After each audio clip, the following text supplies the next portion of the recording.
আমরা যেটা চাই আমরা সেটা আমাদের বক্তব্যটা পেশ করতেছি স্যার। আমরা যেটা চাই আমরা সেটা এই আশ্বাস ওনাকে কে দিচ্ছে?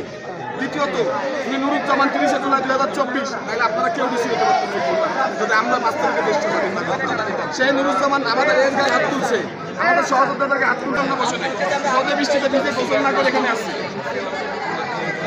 এবং কিছু কিছু সাংবাদিক ভাইরা আন্দোলনটাকে একটা দলের আন্দোলনে রূপ করে দিচ্ছে, এটা সাধারণ জনগণের আন্দোলন, দিন শেষে দেশের নাগরিক সবাই।